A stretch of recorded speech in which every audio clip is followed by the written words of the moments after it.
That field is really wet. Damn.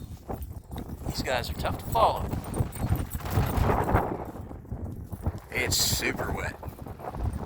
Like we just got 4 days of rain, so everything's flooded. Look at them have a blast. Get it in, guys!